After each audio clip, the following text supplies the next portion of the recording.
ఇది ఒక వ్యక్తి కథ కాదు. ఇది ఒక పిలుపుకు స్పందించిన సేవకుడి ప్రయాణం.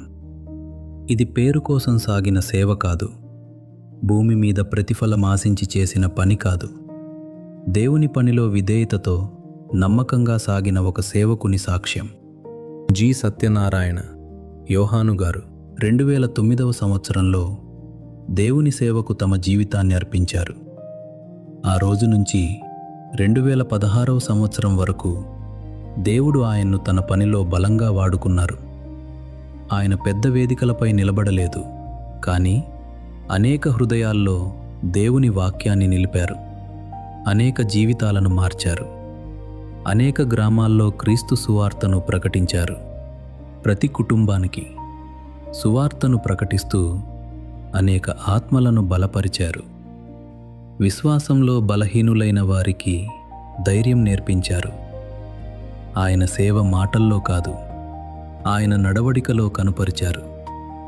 సేవ సులభం కాదు, అది ఆయనకు బాగా తెలుసు. ఒక కంటిలో కన్నీరు, మరో కంటిలో ప్రేమ. శరీరం అలసిపోయినా మనసు మాత్రం దేవుని పనిలో నిలిచింది. ఎన్ని కష్టాలు వచ్చినా వెనక్కి తగ్గలేదు. ఎవరూ చూడకపోయినా దేవుడు చూస్తున్నాడని నమ్మారు. ఆ నమ్మకంతోనే సేవా ప్రణాళికల్లో భాగంగా 2012లో మందిర నిర్మాణం చేపట్టారు. సంఘం ద్వారా దేవుని కృపను బట్టి ఎన్నో కార్యక్రమాలు. 2009 నుండి 2015 వరకు అనేక సభలు జరిగించారు. దేవుని సేవను ఇంకా గొప్పగా చేయాలనే తపనతో 2016లో మహాసభలు, సెమినార్లకు పిలుపునిచ్చారు. 2015 మార్చి మాసంలో ఎవరి బాధ్యతలు వారికి అప్పగించారు. పనులు చాలా వేగంగా సాగుతున్నాయి. ఒకవైపు సేవకుడి శరీరం బలహీనపడుతోంది, కానీ దేవుని పని ఎక్కడా ఆగలేదు. సంఘాన్ని బలపరుస్తూనే ఉన్నారు. మరోవైపు ఆరోగ్యం మరింత క్షీణిస్తున్నా చెరగని విశ్వాసంతో సంఘం ముందుకు సాగింది. రోజులు దగ్గర పడుతున్నాయి, కానీ ఆయన ఆరోగ్యం మాత్రం ఇంకా బలహీనమవుతోంది. మహాసభల కోసం ఎన్నో లక్షలు ఖర్చు పెట్టారు. ఆరోగ్య పరిస్థితిని లెక్క చేయలేదు. ఆయన దేవునిని వదల్లేదు. బహుశా దేవుని ఆత్మ ముందుగానే ఈ విషయాన్ని బయలుపర్చినట్లు అనిపిస్తోంది.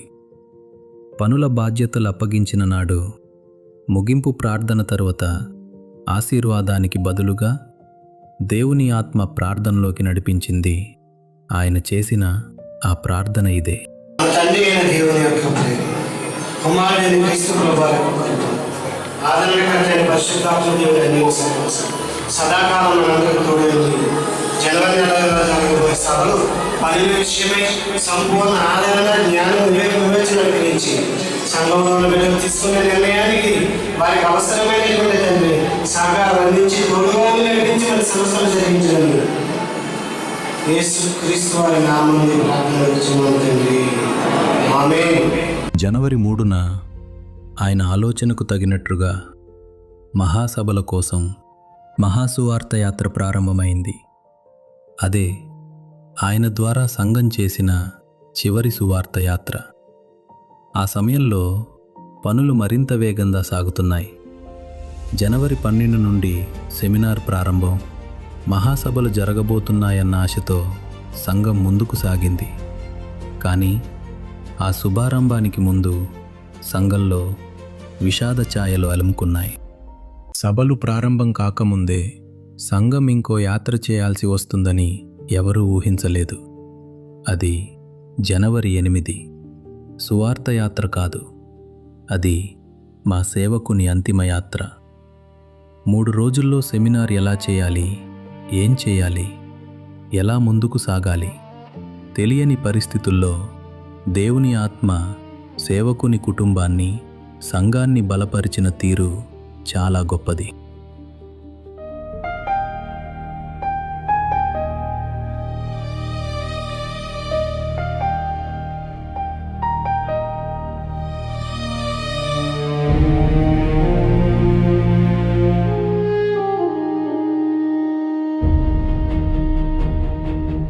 అందరం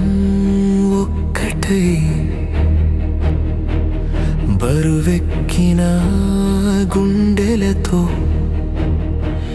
నీ పనికై కదిలాము దేవా.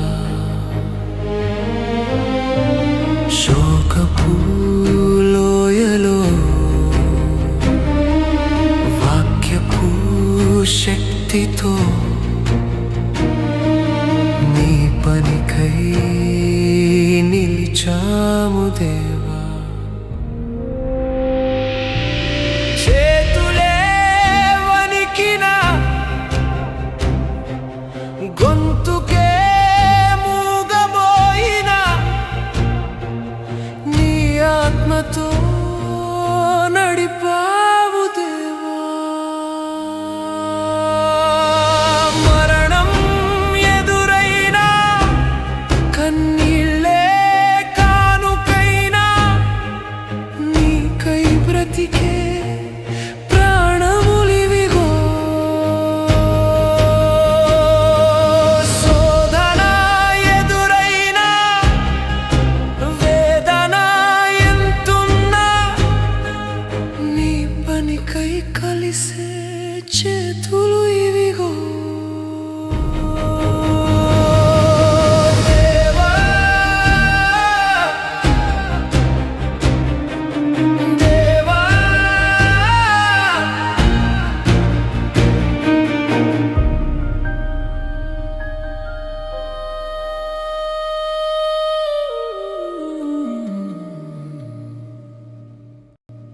సేవకులు. యోహాను గారు జీవించి ఉన్న దినాల్లో నా మట్టుకైతే బ్రతుకుట క్రీస్తు, సావైతే నాకు ఎంతో మేలు అని పలికిన మాటలు, ఆయన ఉద్దేశాలు, ఆయన ఆలోచనలు, ఆయన తలంపులు సంపూర్ణంగా ఎరిగిన కుటుంబం ఆ మహాసభలు ఆగకుండా ముందుకు కొనసాగాలని తీసుకున్న నిర్ణయంతో సంఘమంతా ఐక్యమై కుటుంబంతో కలిసి 2016 జనవరి 1 సెమినార్ ఆగకుండా జరిపించడానికి దేవుని ఆత్మ తోడై నడిపించింది.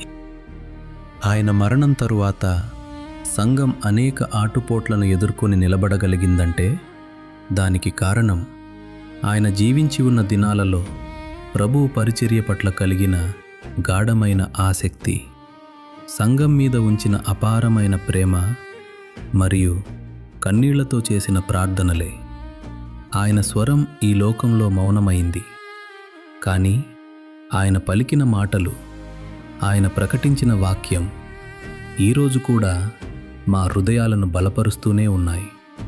ఆయనను ప్రేమించిన వారందరూ కలిసి విడువబడిన సంఘముతో ఐక్యమై ఆయన ప్రారంభించిన క్రైస్ట్ చర్చ్ మినిస్ట్రీస్ ఉండ్రాజవరం సంఘ పరిచర్యను ఎన్ని ఆటంకాలు ఎదురైనా, శ్రమలలోనూ వేదనలోనూ యోహాను గారి కుటుంబంతో కలిసి దేవుడు అప్పగించిన పనిని ఆయన ఆశయాలతో, నిస్వార్థమైన మనసుతో, భూమిపై ఉన్న వాటిని ఆశించక దేవుడు అనుగ్రహించు నిత్య బహుమానాన్ని దృష్టిలో ఉంచుకొని ముందుకు సాగుటకు కృపచూపుచున్న తండ్రి అయిన దేవునికి కృతజ్ఞతాస్తుతులు చెల్లించుచున్నాము.